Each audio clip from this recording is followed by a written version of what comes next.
ආයුබෝවන්. අද 2026 මාර්තු 13 ඔබ සැම ස්ටොක්කාස්ට්.lk YouTube නාලිකාවට සාදරයෙන් පිළිගන්නවා.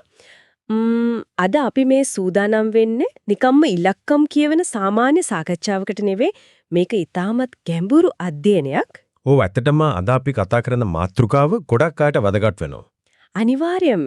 දැන් හිතන්නකෝ දැවැන්ත සමාගමක් තමන්ගේ ආදායම 21%කින් ඉහළ නන්වා ගන්නවා.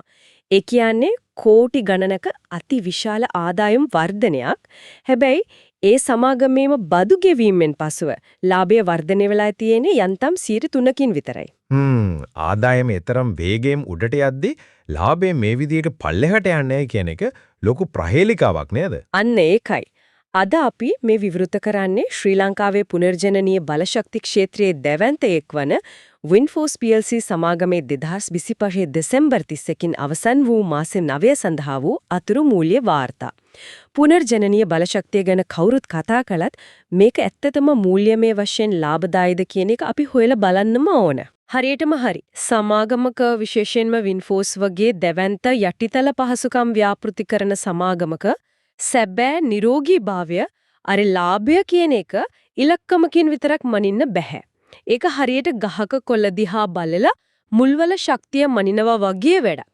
ඒ කියන්නේ අපි ආදායම් ප්‍රකාශයෙන් එහාට යන්න ඕනේ. ඔව්. අපි ආදායම් ප්‍රකාශයේ ඉඳලා මූල්‍ය වාර්තා සඳහා සටහන් වලට ගිහින් එතනින් මූල්‍ය තත්ත්ව ප්‍රකාශය සහ මුදල් ප්‍රවාහ ප්‍රකාශය දක්වා සියල්ල එකිනෙකට ගලපා බලන්නම ඕනි. මේ හැම වාර්තාවක්ම කියන්නේ එකම කතාවක විවිධ පරිච්ඡේද. ඉතින් අපි කතාවේ පළවෙනි පරිච්ඡේදයෙන් ඒ කියන්නේ ආදායම් ප්‍රකාශයෙන්ම පටන් ගමු. මෙතන තියෙන සමහර දත්ත දැක්කාම ඇත්තටම පුදුම හිතෙනවා. මාස 9 ඇතුළත සමාගමේ ඊකාබද්ධ ආදායම රුපියල් මිලියන 6487ක් දක්වා ඉහළට විහිදලා තියෙනවා. ඒක 121ක දැවැන්ත පිම්මක්. හැබැයි ඊළඟට තියෙන අර මම කලින් මතක් කරපු ප්‍රහේලිකාව. බදු ගෙවීමෙන් පසු ලාභය රුපියල් මිලියන 2118යි. ඒක පෙර වසරට සාපේක්ෂව 3%ක කුඩා වර්ධනයක් විතරයි. මේක ඇතුළට තවත් ටිකක් ඉබිලා බැලුවාම මට පේනවා මේ වර්ධනය හැම අංශයකින්ම එක සමානව ඇවිත් නැහැ කියලා. ඔව්. අංශ අනුව බැලුවම ලොකු වෙනසක් තියෙනවා.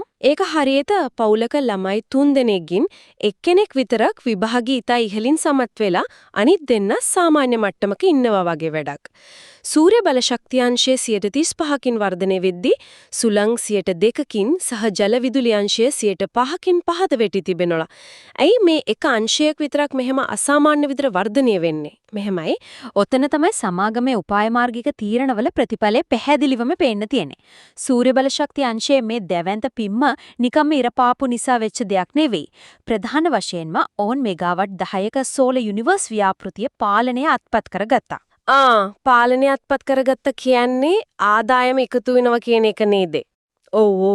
මූල්‍ය වාර්තාකරණයේදී යම් සමාගමක පාලනය Taman සතු වෙනවා කියන්නේ ඒ ආදායම් සම්පූර්ණයෙන්ම Tamanගේ ප්‍රධාන වාර්තාවලදී ඒකාබද්ධ කරලා පෙන්වන්න පුළුවන් කියන එකයි. ඊට අමතරව කෙබිටිගොල්ලෙව සහ සූර්ය ශක්ති කියන නව ව්‍යාපෘතිත් ආරම්භ කළා.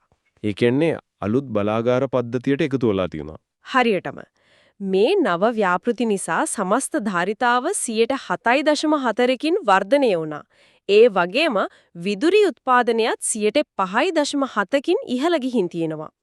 ආදායම ওই තරම් උඩට යන්න ප්‍රධානම හේතුව ඒකයි. එතකොට ආදායම හිම වැඩි වෙනවා නම් අලුත් බලාගාරات එකතු වෙලා නම් මට මේ ලාභයේ 103 කෑල්ල කිසිසේත්ම ලොජික් එකට ගැලපෙන්නේ නැහැ. කවුරු හරි සාමාන්‍ය කෙනෙක් මේක දැක්කොත් හිතන්නේ සමාගම ඇතුළේ ලොකු නාස්තියක් තියෙනවා කියලා නේද? ඒක සාධාරණ සැකයක්.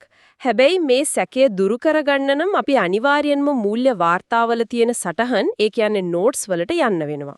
එතන මොකද්ද මේ ලාභය ගැන කියන කතාව? ඉතින් අපිට සිද්ධ වෙනම පසුගිය අවුරුද්දේ, ඒ කියන්නේ 2024-25 වසරේ වාර්තා ගැනත් ආපහු හැරී බලන්න. පසුගිය වසරේ වාර්තා වූ ලාභය අත්‍යදම එක්වරක් පමණක් සිද්ධ වූ, එහෙමත් නැත්නම් මන් ඔෆ් ගනුදෙනු දිසා කෘත්‍රිමව ඉහළ ගියපු අගයක්. ඒ කියන්නේ හැමදාම වෙන දේවල් නෙවෙයි. එකපාරක් ආපු වාසි. පළවෙනි කාරණේ තමයි ලංකා විදුලි බල මණ්ඩලයෙන්, ඒ කියන්නේ CVB එකෙන් ප්‍රමාද වී ලැබුණු රුපියල් මිලියන 708ක ගෙවීමක් පසුගිය වසරේ ලාභයට එකතු වුණා. අම්මෝ මිලියන 708ක් කියන්නේ ලොකු ගාණක්. ඒක තමයි. දෙවෙනි කාරණේ තමයි සමාගම තමන්ගේ වහල මත සවිකරන සූර්ය පැනල ව්‍යාපෘති වෙන සූර්යධනවි සහ හිරුජනනි විකුණා දැම්මා. ඒ විකිණීමෙන් ලැබුණු මිලියන 482ක මුදලත් පසුගිය වසරේ වාර්තාවලට එකතු වෙලා තිබුණා. දැන් තමයි මට පින්තූරේ පැහැදිලි වෙන්නේ.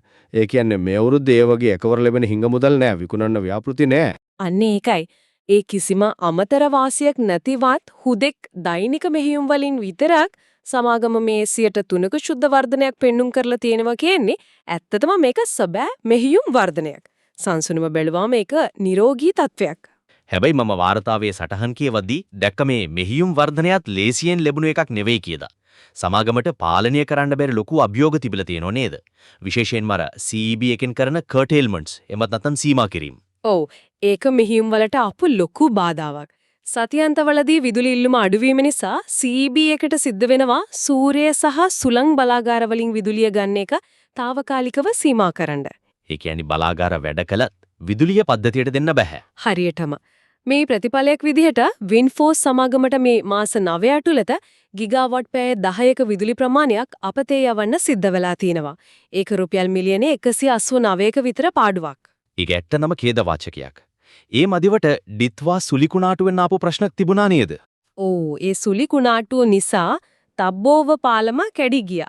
මේ නිසා පුත්තලම ඉදිවෙන සේෆ් පවර් ඉන්ටර්නැෂනල් මෙගාවොට් 10 ව්‍යාපෘතිය ලොකු ප්‍රමාදයකට ලක් වුණා. මොකද සුළං පෙති ප්‍රවාහනය කරන්නේ පාලම නැතිව බෑ. ඒ කියන්නේ මේ 3% වර්ධනය ඇතුලේ ඔය වගේ ලොකු සටන් ගොඩක් හැංගිලා තියෙනවා. අපගේ YouTube නාලිකාව subscribe කරලා notification bell එක click කරන්න. එවිට අප වීඩියෝ එකක් අප්ලෝඩ් කළ සැනින් ඔබට එය නරඹන්න පුළුවන්. ඒ වගේම description එකේ දාලා තියෙන WhatsApp channel එක follow කරලා තිබුණොත් අපේ වීඩියෝ හොයාගන්න ඒක පහසුවක් වේවි. අනිවාර්යෙන්ම මේ සම්බන්ධ වීම වැදගත්. හරි අපි කතාවේ ඊළඟ කොටසට යමු. සමගම අර කුඩා වහල මත සවිකරන සූර්ය පැනල් ව්‍යාපෘති වලින් ඉවත් වුණා කියලා අපි කියවනේ. එතකොට සමාගම දැන් කරන්නේ කුමක්ද කියන ප්‍රශ්නේ එනවා. මේකට උත්තරය අපිට මූල්‍ය තත්ත්ව ප්‍රකාශයෙන් එකයි බැලන්ස් ෂීට් එකෙන් හොයාගන්න පුළුවන් නේද? ඔව් මූල්‍ය තත්ත්ව ප්‍රකාශය දිහා බැලුවා මේ උත්තරේ බොහොම පැහැදිලි. සමාගමේ සමස්ත වත්කම් බිලියන 39.4 ඉඳලා බිලියන 43.3 දක්වා විශාල වර්ධනයක් පෙන්눔 කරනවා. ඒ කියන්නේ බිලියන 4කට කිට්ටු වර්ධනයක්. ඔව් විශේෂයෙන්ම දීපෙළ, පිරියත සහ උපකරණ ඒ කියන්නේ property plant and equipment වටිනාකම බිලියන 25.5ක් දක්වා ඉහළ ගිහින් තියෙනවා. මේකෙන් පේන්නේ සමාගම දැවන්ත යටිතල පහසුකම් ගොඩනගමින් ඉන්නවා කියන එකයි. ඉතින් මේ ආයෝජනවල ප්‍රතිඵලයක් විදිහට කොටසකට ඇති ශුද්ධ වත්කම් අගයත් ඒ කියන්නේ net assets per share අගයත් 17.2 ඉඳලා 18.78 දක්වා වැඩි වී තිබෙනවා. හරියටම හරි. ඒක ආයෝජකයින්ට තාමත් ධනාත්මක සංඥාවක්. මේ අලුත් ව්‍යාපෘති ගැන කතා කරද්දී මට කෙලින්ම මතක් වෙන්නේ අර දඹුලෝය ජලාශයේ ඉදිවන මෙගාවට් 5ක පාවෙන සූර්ය බලාගාරය දියජානනි කියන ෆ්ලෝටිං සෝලාර් ප්‍රොජෙක්ට් එක. වතුර උඩ සෝලාර් පැනල් හයි කරනවා කියන්නේ හරියට නිකම් වෝටර් බෙඩ් එකක් උඩ නිදා ගන්නවා වගේ ටිකක් සංකීර්ණ. හැබැයි අලුත් මේ විදිහේ වැඩක් නේද? ඒ උපමාව මරු. ඇත්තටම ඒක සංකීර්ණ ඉංජිනේරු අභියෝගයක් තමයි. හැබැයි ඒ වගේම සියම්බලාණ්ඩුවේ ඉදිවන මෙගාවොට් 100ක රිවිධන ව්‍යාපෘතියත් මේ දැවන්ත වත්කම් වර්ධනයට හේතු වෙනවා. සමාගම දැන් කුඩා ව්‍යාපෘති වලින් ලොකු යුටිලිටි ස්කේල් ව්‍යාපෘති වලට මාරු වෙලා ඉවරයි. එතකොට මෙතනදී කෙනෙක්ට හිතන්න පුරුවන් වත්කම් මෙතරම් විශාල ලෙස වර්ධනය වෙද්දී සමාගම ඒ සඳහා මුදල් කළමනාකරණය කරන්නේ කොහොමද කියලා. කඩදාසිය ලාභ පෙන්නුවාට සැබෑ මුදල් සමාගම තුළට ගලා යනවාද කියන එක අපි බලන්න ඕනේ මුදල් ප්‍රවාහ ප්‍රකාශයෙන් නේද? ඔව්. මුදල් ප්‍රවාහ ප්‍රකාශයේ ඒ කියන්නේ cash flow statement එකේ වැදගත්කම තියන්නේ උතන තමයි. මේ වාර්තාවේ මූල්‍ය ආදායම බිලියන 1.56 ඉඳලා මිලියන 938 දක්වා අඩු වී තිබෙනවා. ඒකට හේතුව අර අපි කලින් කියපු පසුගිය වසරේ CEB එකේ එකවර ලැබුණු විශාල මුදල මේ වසරේ නොමැති වීම නේද? අන්න ඒකයි. හැබැයි මෙහියුම් කටයුතු වලින් ජනනය වන මුදල් ප්‍රවාහය වඩාත් යථාර්ථවාදී තත්ත්වයක් පෙන්වනවා. මීට අමතරව මූලික මහජන නිකුතුවෙන් ඒ කියන්නේ IPO එකෙන් ලබාගත් අරමුදල් මන්නාර් WPP සෝලර් යුනිවර්ස් සහ කෙබිතිගොල්ලේව වැනි ව්‍යාපෘති සඳහා සාර්ථකව යොදවා ඇති බවත් මූල්‍ය වාර්තා සටහන් මගින් තහවුරු වෙනවා. ඒකෙන් ලොකු විශ්වාසයක් ගොඩනගෙනවා. ඒ වගේම හිමිකම් වෙනස් වීමේ ප්‍රකාශය, ඒ කියන්නේ statement of changes in equity, එක දිහා බැලුවාම මට පෙනුණු ලොකුම දේ තමයි මේ තරම් ආයෝජනය කරන ගමන් සහ අභියෝග මැද වුණත් සමාගම තමන්ගේ කොටස්කරුවන්ට අකණ්ඩව ලාභාංශ ගෙවා තියති බව. ඕ ඒක ඇත්තටම විශේෂ කාරණයක්. පුනර්ජනනීය බලශක්ති ක්ෂේත්‍ර වගේ විශාල ප්‍රාග්ධනයක් අවශ්‍ය වෙන තැනක ඉඳගෙන මෙහෙම ඩිවිඩන්ඩ්ස් දෙනවා කියන්නේ සමාගමේ මූල්‍ය කළමනාකරණය ඉතාමත් ශක්තිමත් කියන එකයි. ඇතරම මේ සියලු කරුණු එක්ක බලද්දී වින්ෆෝස් වැනි සමාගම් විශාල ලෙස විදුලිය නිපදවත් සතියාන්තිය ඉල්ලුම අඩුවීම නිසා CEB එකට ඒ විදුලිය ලබා ගන්න බැරිව මේ වන විටත් ගිගාවට් පැය 10ක් අපතේ ගිහින් තිබෙනවා. අනාගතයේදී මේක තවත් වැඩි වෙන්න පුළුවන් නේද? ඔව් ඒක තමයි මේ ශේෂ්ත්‍රයේ දින ලොකුම අභියෝගය. ඉතින් බැටරි බලශක්ති ගබඩා කිරීමේ පද්ධතිය, ඒ කියන්නේ BES ඉක්මනින් ස්ථාපිත කළේ නැත්නම් ලංකාවේ පුනර්ජනනීය බලශක්ති සීනියට මොකද වෙන්නේ?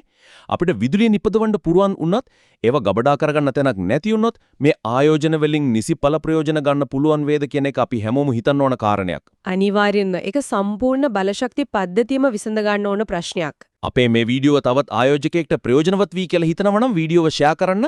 ඒ වගේම ඉදිරියේදී ගෙන්නන්න ඕන මොන සමාගමේ මූල්‍ය වාර්තා විශ්ලේෂණයද කියලා අපිට කමෙන්ට් එකක් දාන්නත් අමතක කරන්න එපා.